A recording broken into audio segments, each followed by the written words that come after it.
Good morning. It's amazing to be back here, to be honest. We had a great time on Friday night with your youth and youth from the other churches. As Ken says, it's 4 years. I can't believe it's been 4 years since we were last here at this church.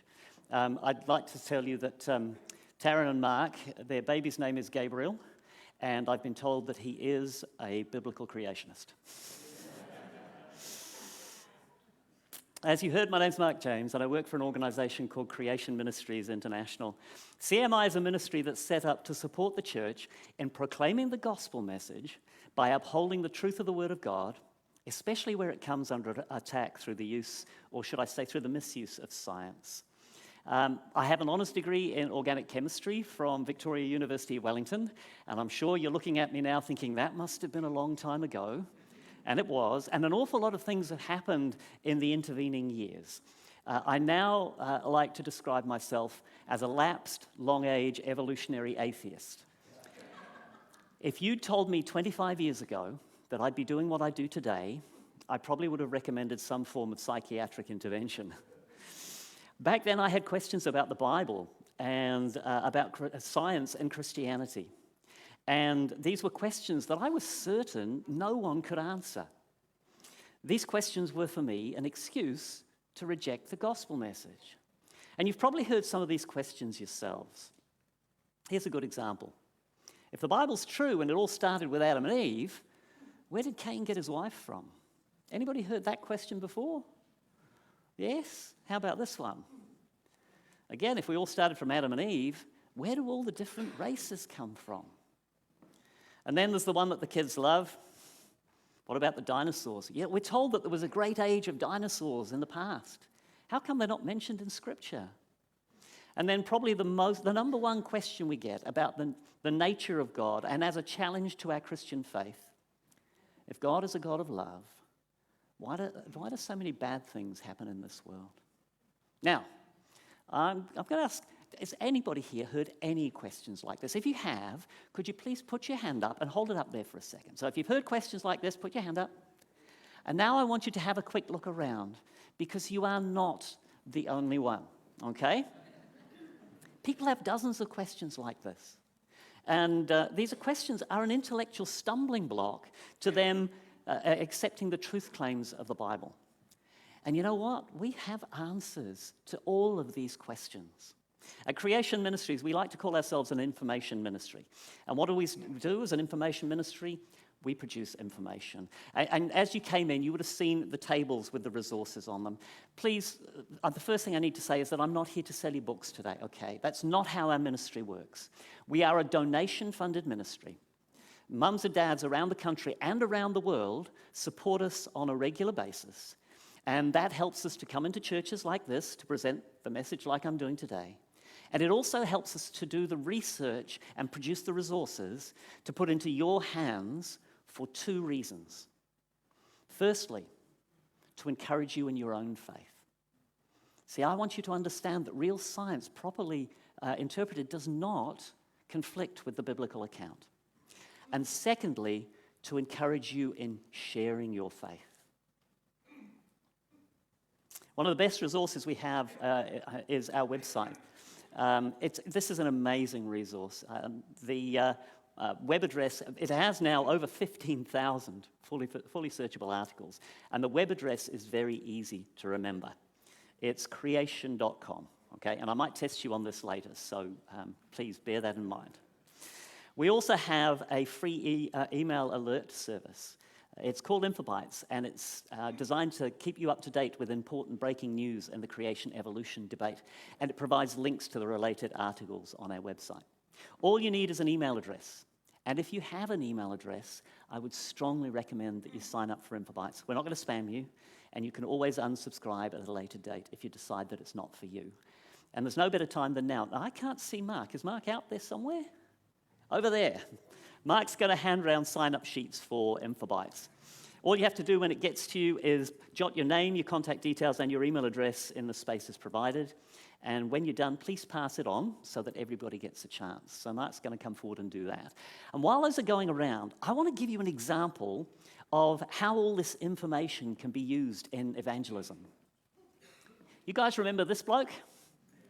Steve Irwin, the crocodile hunter. He was an amazing bloke. The Australia Zoo, which is his zoo, is just a couple of hours north of our Brisbane office. Now, when he was killed by that stingray, many people contacted our website with the skeptical question of why did God design stingrays that could kill people? How would you answer that question? Well, within a few days, we had an article on our website. It's called The Stingray of Death. We then put a short paragraph into our InfoBites and sent it out to all our supporters. And the exciting thing is that people like you then shared that with their friends and family. And within 10 days, this became the most viewed article on our website. Why? Because the topic was, it was a hot topic at the time, and the information in the article answered this big question that people were asking.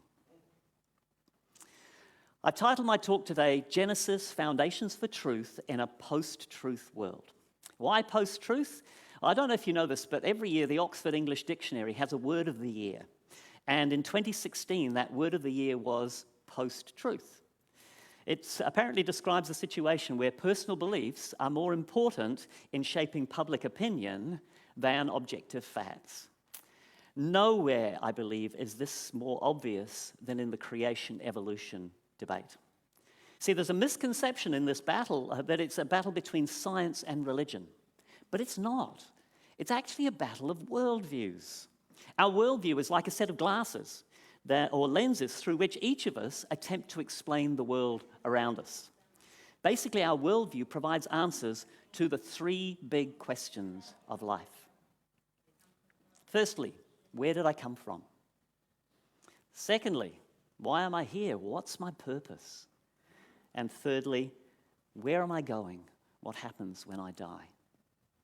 Now, many people today have decided that we're just the result of a huge number of unlikely events.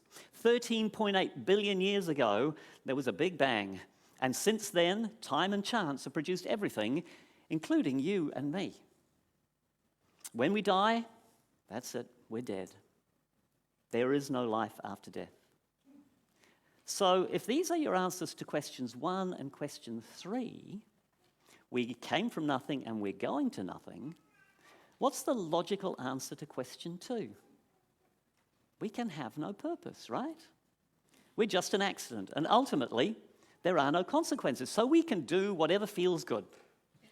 But if the Bible's true, if God is our creator, you and I were created with meaning and purpose in his image. And the decisions we make in this life affect where we spend eternity. But can you see that the answers people give to questions 2 and 3 will always be dependent on how they answer question 1? Where did we come from? And there are only 2 options. It's either creation or it's evolution. To show you what I mean, I've depicted this battle of worldviews as 2 trees. Jesus spoke a lot about trees. Trees produce fruit according to their nature. And on the right, we have the tree of Christianity, and on the left is the tree of humanism. So what's humanism? Humanism is founded in the principle that man is the ultimate authority in this world. There is no God, no creator to be accountable to. We can make up our own rules about life. Now, this worldview has to be able to explain everything we see around us. And that's where evolution comes in. It is the only option. If you subscribe to this belief system, what sort of fruit will be produced? You'll get things like racism. You'll get abortion. You'll get euthanasia. Marriage has been redefined. And then there's this new one that's starting to hit us, this gender ideology. These are the problems we seem to be facing as a church today. But can I suggest that these are not the problems? These are actually the symptoms of, the fruit of, the underlying foundational problem, which is humanism with its sacred pillar of evolution. But now compare this to the tree on the right, the tree of Christianity. Everything we need to know about the Christian faith, the nature of God, our need for salvation. Where do we get this from? We get it from the Bible. And how does the Bible explain the world we see around us? The Genesis account of creation. See, most of our church doctrine today, our New Testament doctrine, comes from the fact that the New Testament authors believe that Genesis records actual history. Over 100 times, the New Testament authors refer to the book of Genesis. Jesus himself referred to the book of Genesis on 16 occasions. He spoke of a real Adam and Eve and a real global flood. And if we subscribe to this as our worldview, if we believe that God is our creator, then we should produce fruit in accordance with that. So we'll believe in the sanctity of life. Abortion and euthanasia are wrong. Human beings were made in the image of God, created male and female, and this is the basis for marriage. And we'll love our neighbor as ourselves, because we're all children of God. Now, I want to make a key point here. Most people believe in evolution because it's all they've ever been taught. In fact, many of my colleagues at Creation Ministries are ex-evolutionists because it was all they were ever taught. At school and in our universities, your children and your grandchildren will be taught evolution as scientific fact. See, if we know this in advance, shouldn't we be doing more at home and in the church to counter this anti-biblical narrative? In the beginning, God created the heavens and the earth. If God is not the creator, where does the truth begin in Scripture? In the New Testament? But as I've just said, the New Testament refers to the Old Testament. Beliefs about where we come from ultimately affect our worldview. Now, I'm going to have to give you some bad news as we go forward. There is good news coming, but first of all, the bad news. Barna Research is a Christian research organization in the US, and they've been surveying the church over there for many, many years, and their findings are actually relevant worldwide. Barna carried out a confidential survey of Christian teens in America. These were Christian young people sitting in our pews, and they were told they could answer confidentially. These young people revealed that only 1 in 3 of them intended to carry on attending church after they left home. See, this is a shocking statistic. Intellectually, 2/3 had already decided that when they were old enough, that was it. They were out of here. And the statistics in New Zealand, I would suggest, will be very similar, if not worse. See, we see our young people attending church and attending youth group, and we think we've got them forever. Now, I'm going to show you more about this later, because similar statistics, as I say, exist in this country and around the world. But first, I want to lighten it up just a little bit. Here's some students talking, and one of them says to the other, "You seem a bit down. That science class of yours went for ages. What happened?" "Well, teacher said we're nothing special. We came from pond scum. We're just evolved apes." "Oh dear, so what are they teaching in your next class?" Self-esteem. Many a true word spoken in jest. If we teach our children that they've come from nothing, that they're going to nothing, that they're just evolved animals, why would we be surprised if that's how they behave? So what are we going to do about the science? Because, we're told that evolution is science. Just that word science. Most people, when they hear that word, they think about the science that's given us laptops and cell phones and medicines and cars. But actually, this is a very well-defined area of science called operational or experimental science. Operational science deals with experiments. These experiments are performed in the present, they are observable, they're repeatable, and they're testable. Technology today advances by building on these experiments over time. But there's a different kind of science. Science that studies events that allegedly happened in the past. For example, did a fish develop legs and walk out onto the beach? Did this happen in the present? No, of course it didn't. Did anyone see it happen? No, so it's not observable. Can we repeat it? Can we test it? We can't. These are one-time only events, and they are not repeatable. We're told that evolution is science, but ultimately it's not.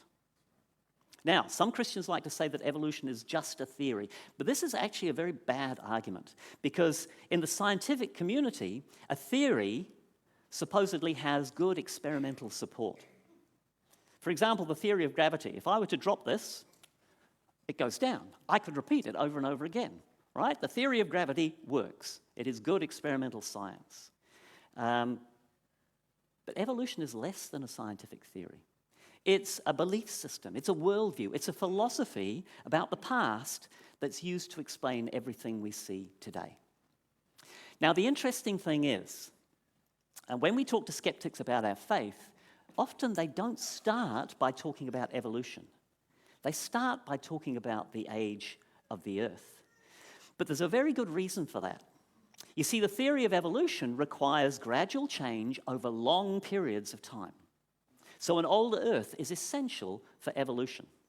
And in particular, we're told that the rocks and the fossils are absolute proof that the Earth is billions of years old. See, most people don't realize that this idea originated with the rocks and the fossils. Most people are familiar with the geologic column, names like the Cretaceous and the Jurassic and the Triassic, the age of dinosaurs, and so on. Millions of years of Earth history supposedly recorded in the rock strata. And fossils in these rocks supposedly record the sequence of biological evolution over time. So what are the scientific facts? Well, without doubt, we see billions of dead things, we call them fossils, buried in rock layers, laid down by water all over the Earth. Today, we see sediments laid down very gradually. And if we assume the same rate has happened throughout history and do the calculations, then strata like this would take hundreds of millions of years to form. This is called uniformitarianism. The present is the key to the past. Processes we see happening today supposedly happened throughout history. But if we put on our biblical worldview glasses, is there an event in the Bible that would have produced sedimentary rocks all over the earth and killed billions and billions of dead things? The flood. And how long did Noah's flood last? 1 year. So if all that geologic strata and the fossils were laid down in just 12 months, where did the millions of years go? And no millions of years means there's no time for evolution. And this is why evolutionists are so dogmatic about the idea of an old Earth, and why we creationists cling so firmly to the biblical account of creation. So, what can we learn from the facts? Well, we're going to start by looking at the Grand Canyon. It's the icon of long-age evolutionary beliefs. In the canyon, we see alternating bands of light and dark rocks called geologic strata. And in these strata, we often find very thin layers, only millimeters thick. These are sedimentary layers. They're evidence for deposition by water or by wind. Now, in the Grand Canyon, and each one of these layers, these little thin layers, supposedly records 1 year. And in the Grand Canyon, there are hundreds of millions of these little layers. So long ages assume that they're looking at hundreds of millions of years of Earth history. And once these layers are formed, the Colorado River supposedly eroded the canyon over tens of millions of years. And again, if we measure the current erosion rate and assume the same rate has happened throughout history, then you can see how they come to the conclusion that it took millions of years to form. But what does real operational science tell us? In Washington State in 1980, there was a volcanic eruption. You might remember it as the Mount St. Helens eruption. Scientists knew it was going to erupt. The mountain was venting at the top, and there was swarms of earthquakes. When it finally happened, the mountain didn't blow its top, it blew its side. And a third of the volcano actually erupted. Lumps of rock the size of a city block were thrown 10 kilometers from the mountain. But we actually know that this was a very, very small event compared to some of the things that have happened in history. Now, in the aftermath of the eruption, bands of strata were discovered. much like we find in the Grand Canyon, but obviously on a smaller scale. You can see there's a person at the bottom there to give you an idea of the size. Now, in the section you can see here, there are 3 distinct bands. And if we take a closer look at that middle band, scientists found laminations. Thin layers had formed as the sediments were laid down. In the middle band I highlighted, there are thousands of layers. And the uniformitarian interpretation would tell us that it took thousands of years for those layers to form, right? It didn't. The middle band actually formed on the 12th of June in 1980 in just 3 hours. We also have dates for all the other layers as well. All were laid down by catastrophic processes in a very short space of time. And around Mount St. Helens today, there are canyons everywhere. One of them is called the Little Grand Canyon. It's 1/40th the dimension of the Grand Canyon. The side walls are up to 40 meters high, and it's as much as 45 meters wide. Today, there's a small river running through the bottom of the canyon. And the long-age interpretation would tell us that that little river ebbed and flowed over a long period of time and eroded the canyon. What are the facts? Well, this canyon was carved in less than 24 hours by a giant mudflow on the 19th of March, 1982. See, the river did not create the canyon formed, and the river followed its course. So we know from operational science that sedimentary layers and canyons can form very rapidly. But surely it must take a long period of time to turn soft, wet sediments into solid rock. Right? Actually, no. One of our supporters was walking along a beach in Australia, and they found this rock on the beach. And it looked like just one of the other rocks that they were looking at. But for some reason, they picked it up and had a look at it, and they turned it over. Did it take millions of years to form? No, it didn't. That rock can be no older than the car that's sitting inside it. By the way, the information I'm sharing today, it's not rocket science, okay? As I go through my talk, you'll see little pictures of magazine covers on many of the slides.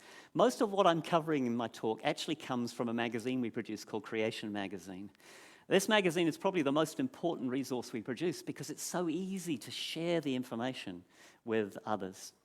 Okay, so now let's move on to fossils. How do fossils form? According to the long-age view, an organism dies in water. It sinks to the bottom. It then lies on the bottom while it's gradually covered up with sediment, and once covered, the fossilization process can begin. And then it's buried under layers and layers of sediment, representing millions of years, and then at some stage in the future, that all erodes away, and we get really excited because we found another fossil. But is this reasonable? Let's go back to the very first part of that process. What happens when something dies in water? Anybody here got a fish tank? Oh, no. In this whole place, nobody's got a fish tank. I don't believe that. You have? Oh, you've got a fish tank. When one of your fish dies, I know it's sad, but when one of your fish dies, what happens to it? It floats. It doesn't sink to the bottom. It floats. So the very first part of this process is completely wrong. This is a school of fish that died in the Darling River in Australia. Dead organisms in water, they don't sink. They bloat and they float. But then what happens? Scavengers get involved. And they start pulling the carcass to pieces until there's very little left. These fish weren't there for very long. They were eaten very, very quickly. What's left, yeah, it sinks to the bottom. But does it lie there for thousands of years while it's gradually covered up with sediment? No, it doesn't. Other organisms will become involved, and they'll continue the process of disintegration, microorganisms in particular, until there's very little left. Would this produce the beautifully preserved fossils we find today? It's not likely. Fossilization actually requires rapid burial.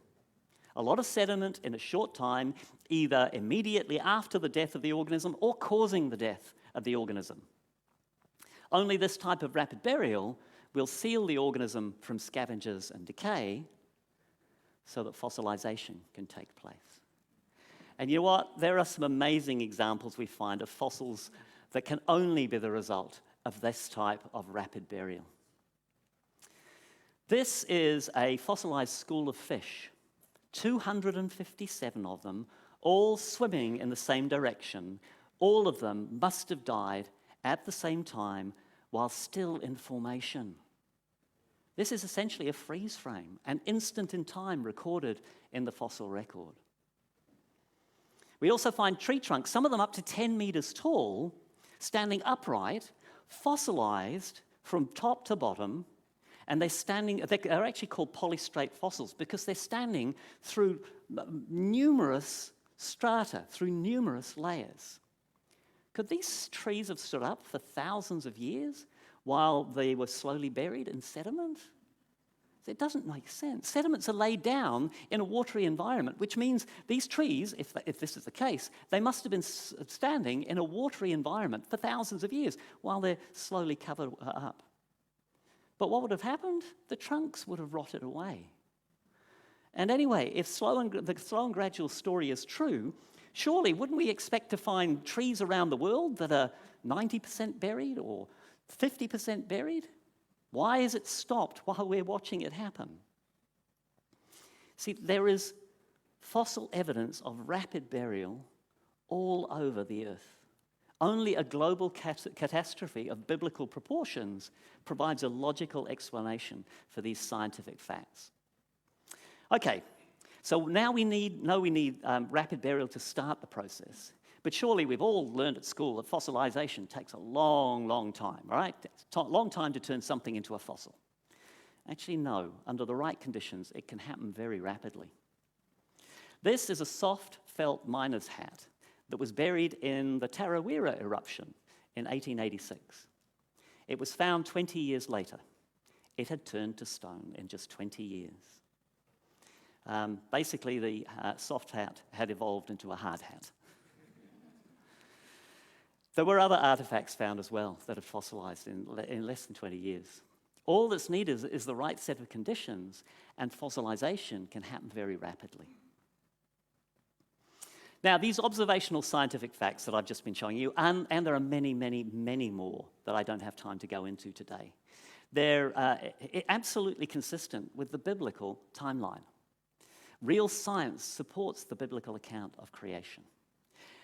But I now want to move on, and I want to look at the theological implications of this debate. See, the idea that the earth is millions of years old is actually a relatively new idea. It was first proposed seriously about 200 years ago. So how did the church 200 years ago respond to this long-age evolutionary attack on Scripture? See, I'd like to say that the church stood firm on the biblical account and denied this evolutionary teaching. Sadly, that was not the case. Many theologians at the time were convinced by this new interpretation of the scientific facts. Interestingly, many of the scientists of the day, it was the scientists of the day, and particularly the geologists, who said, no, this long-age idea is wrong. But for the theologians, science had proved that a plain historical reading of Genesis was wrong. They decided they had to rescue the rest of the Bible, and the easiest way to do that was to reinterpret Genesis. And as a result, and since that time, all sorts of different rescuing mechanisms have been proposed to try and make the Bible conform to science. There's things like theistic evolution. There's progressive creation, day-age theory, the gap theory, and there are many, many more. Now, I'm not going to go into the details of any of these theories today. I'm not going to give them the light of day, okay? But I can tell you one thing for certain. They are all attempts to reinterpret the 6 days of creation. Some try to incorporate evolution, some don't. But they are all attempts to add millions or billions of years into Genesis. Now, they're all very different, and logically, they can't all be true. In fact, if you think about it, logically, there can only be one true interpretation of Genesis. Only one true interpretation of how we got to where we are. Supporters of one of these theories are very quick to point out all the problems with all the other theories, while they studiously ignore the problems with their own theory. But there is one major problem that is common to all these alternative interpretations, and it has profound implications for the gospel message. At the end of each creation day, God saw all that he had made, and he declared it to be good, right? And it was good, and it was good. And then at the end of day 6, God saw all that he had made, and it was very good. In Hebrew, this is tov mi'od. It means perfection. It means completed or finished.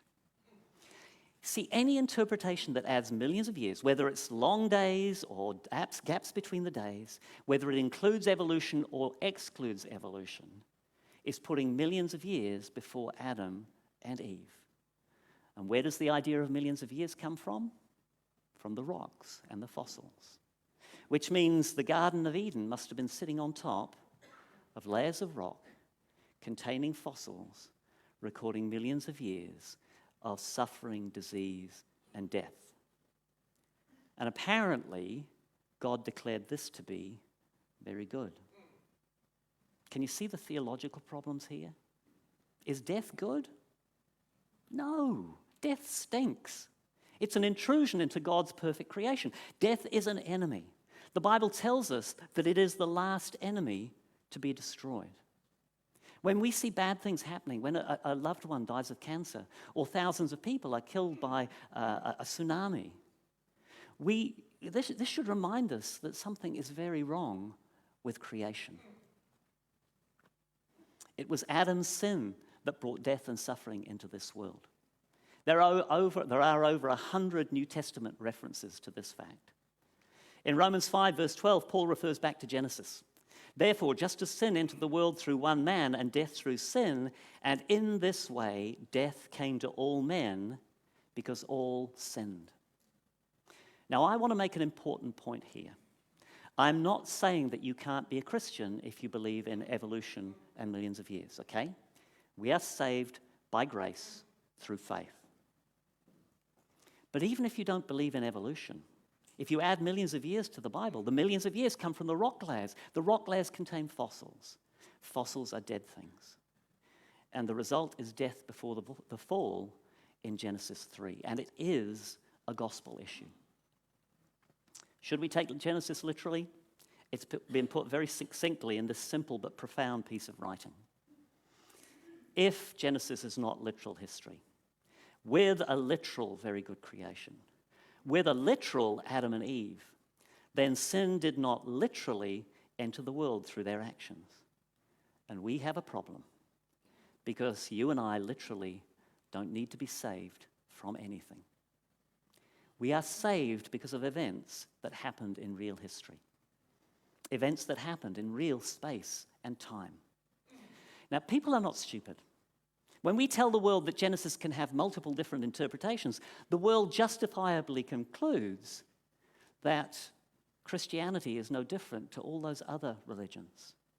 And we've just added another question that we can't answer because we have no basis for claiming that Christianity is true. And our young people are not stupid either. And remember the survey I told you about earlier, showing that young people are leaving the church? Well, at Creation Ministries, we decided to take this research a little bit further to see if we could identify why these young people were abandoning their faith. What we did, we sent a team onto university campuses in Atlanta, Georgia, in the USA. This is in the Bible Belt. Apparently, there are more churches in the Atlanta region than in the whole of Australia.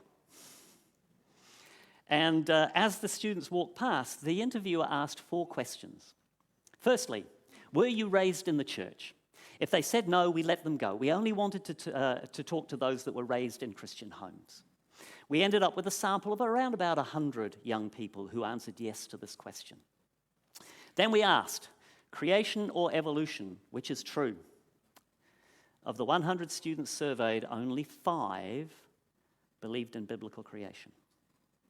The rest said evolution. These kids were raised in the church in Christian homes.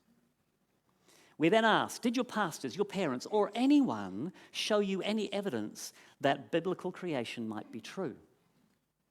All 5 that still believed in biblical creation had been shown information. Every single one of the students that believed in evolution had not been shown any information. In fact, some of them laughed. They said, "What information? There isn't any information." And then the last question, are you still attending church? Of the kids who believed in evolution, only one still attended church. We've left him in the documentary just to give you an idea that we haven't fudged the results, okay? Now, as you can see, as I'm sure you can see, the number no longer attending church is significantly more than the 66% in the Barna survey. But this kind of makes sense, doesn't it? Because once these young people have left home, is the attack on their faith going to get easier? Of course not. But here's the good news. Of the 5 who were equipped with information, every single one of them still faithfully attended church. The creation-evolution issue is the major issue facing the church today. As you can see, information on this topic really does make a difference. But it's not just for people who already have a faith. Information also changes lives. And I know because it changed mine. See, I was raised in a Christian home. But my mum was a science teacher. She taught science, she taught evolution in millions of years. And she believed in evolution in millions of years. And I was one of these kids. When I left home, I walked away from the faith. Today, I'm a biblical creationist. Why? Because I was introduced to information that convinced me that the Genesis account of creation is true history. Information on this topic is key to being able to communicate the relevance of the Christian faith in today's society. Ladies and gentlemen, information really does change lives, which is why our focus at CMI is on producing information. And this starts with our website. The lead article changes almost every single day, and there's a search engine that means people can find answers to the questions they have. And the web address, can anybody remember what it is? Yep, it's creation.com. We also have a couple of full-time information specialists. We get thousands of questions on our website. Every single one of them is answered. Probably our best resource, as I said earlier, is Creation Magazine. People love this magazine. Does anybody here get this magazine? There's a few of you do. Thank you. You're my salespeople. Could you please tell everybody how great it is? It's an easy-read, glossy magazine with high-quality pictures. There's no paid advertising, and there's a great children's section as well. When people read it, they're often hit by information that they've never heard before. Remember, most people believe in evolution because it's all they've ever been taught. Information changes lives. I know because it changed mine. But don't just take my word for it. This testimony is from a young man by the name of Freddie. Your work was very important for me in becoming a faithful believer in the Bible. I was an atheist, convinced of evolution, until a year ago, and I started to listen to those crazy young earth believers, trying to disprove them, and here I am now, praise the Lord. And here's another from a young man who attended one of our talks like this, and the speaker said, "Can you email this in?" And this is what he said. He said, "Thanks for your ministry. As a child, a family friend bought me a subscription to your Creation magazine. I attended public schools where evolution is taught, but with the information provided to me through your magazine, my faith was never tested by evolution.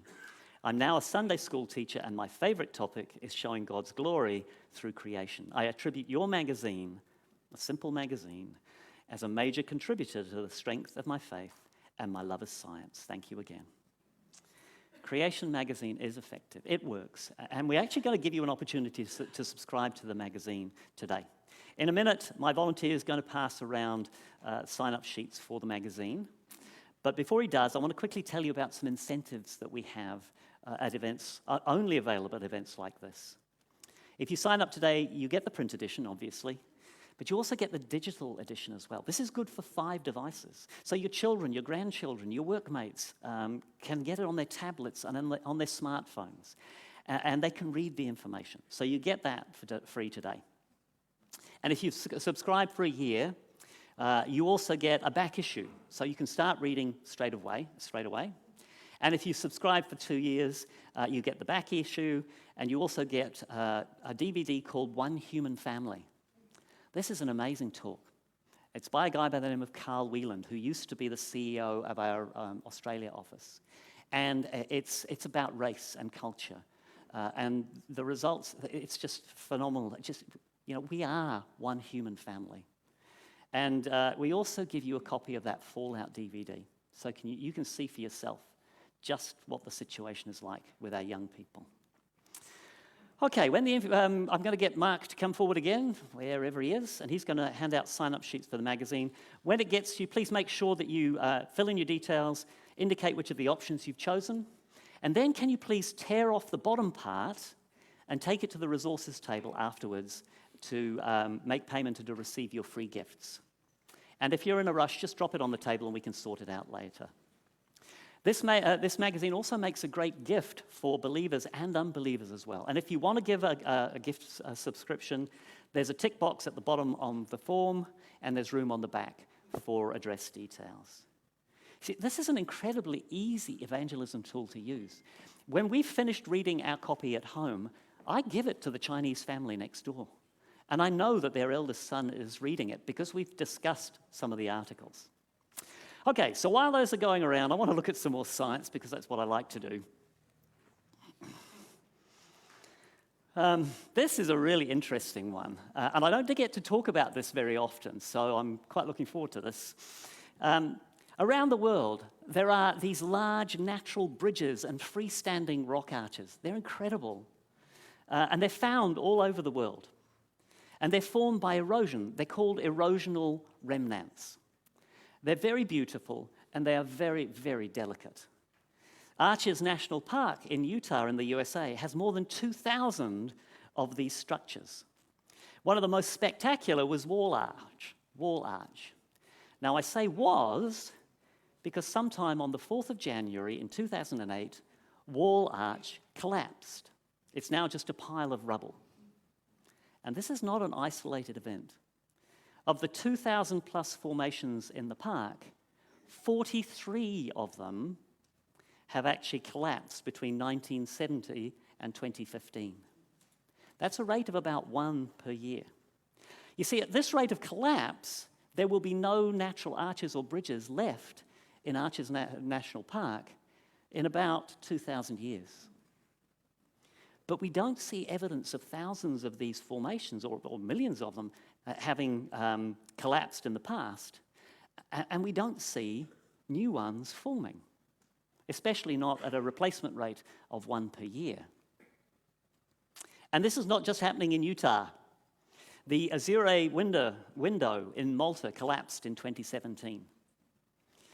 London Bridge, a tourist attraction on the Great Ocean Road in Victoria, Australia, became London Arch in 1990. And along that same road are the 12 Apostles rock formations, which obviously were named at the time or after Christianity came to Australia, so in the last couple of 100 years. And they're now down to just 8 apostles. We even have our own examples here in New Zealand. This is Elephant Rock, located off the Taranaki coast. It lost its head and its trunk in 2016. And in an adjacent bay, there are rock formations called the Three Sisters, except there aren't 3 anymore, there's only 2. And to add insult to injury, in May 2021, Darwin's Arch in the Galapagos Islands collapsed. Undeterred, Darwin devotees have decided to rename this formation the Pillars of Evolution. According to the Long Ages, these formations were carved gradually over millions of years. If that's the case, why are they all collapsing now, just when we get to see it? But in the biblical account, these natural arches and bridges would have formed rapidly, carved out by huge volumes of water runoff at the end of Noah's flood, approximately 4,500 years ago. Since then, they would have been subjected to the rates of erosion we see happening today. And under this scenario, a rate of collapse of 1 or more per year, as in Arches National Park, with no new ones forming and very few remnants, makes a lot more sense. What we see happening in the present is overwhelming evidence of the reality of the biblical account and the biblical timeline. It's absolutely inconsistent with the long age interpretations. Now, you've probably worked out that I could speak for millions of years on this topic, but I'm running out of time fast. That's all the science I've really got time for today. But what usually happens after a talk like this, we go out to the resources table, and the first thing that happens is people come up and they say, hey, look, I'm interested in such and such a topic. What have you got that would be good for me? So to speed things up at the resources table, I just want to preempt some of those questions because there's only 2 of us out there, or maybe 3. 3.5 of us out there. If you're looking for a general overview, then I would recommend this book. It's called the Creation Answer Book. It has easy-to-understand answers to over 60 of the most asked questions on creation, evolution, and the Bible. I'm very biased, but I believe that this book should be in every Christian home.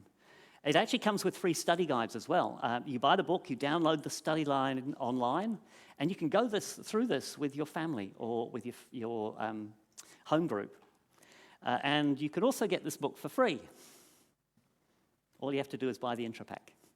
You get Origins in the Modern World, plus you get Refuting Evolution, and we throw in the Answers book free of charge as a bonus. If it's the age of the earth that you're interested in, then we've got lots of books out there. I would recommend this one. It's called The Deep Time Deception. You know, in our Fallout DVD, we did ask the students one more question. We said to the ones that believed in evolution, what's your best evidence for evolution? What convinces you that evolution is true? Over 90% of them said the rocks and the fossils. And that's the easiest question for us to answer. If you'd like to equip yourself with answers on evolution, this is a little bit more technical. It's called Evolution's Achilles' Heels.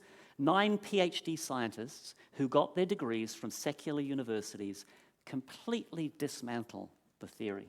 And this book's also available as a movie as well. And for those of you who are kids out there, old kids, young kids, if you want to know about dinosaurs, this is a recently released book, and it is the most complete comprehensive dinosaur book available from a biblical perspective.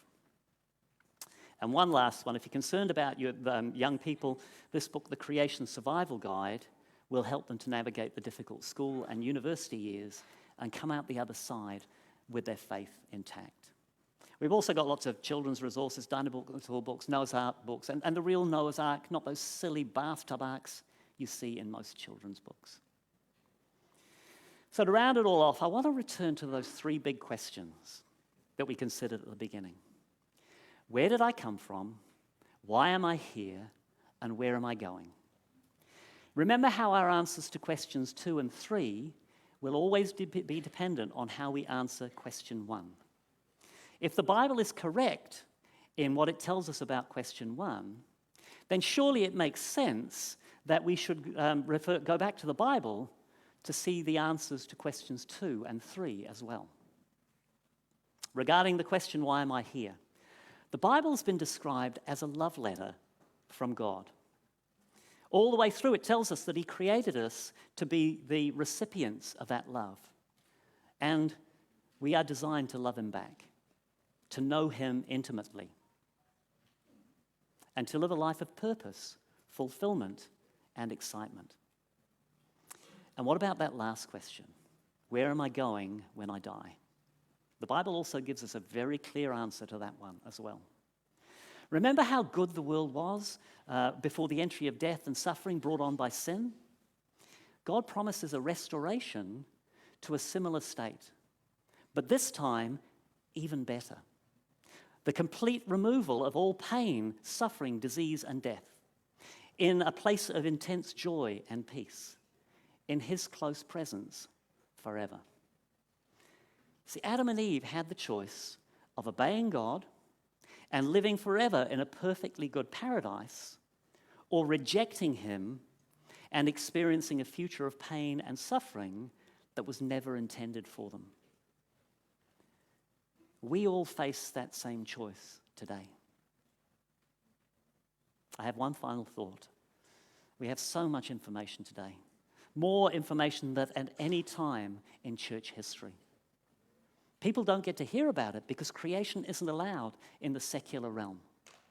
1 Peter 3:15 tells us to be ready always to give an answer to everyone who asks you to give the reason for the hope that is in you.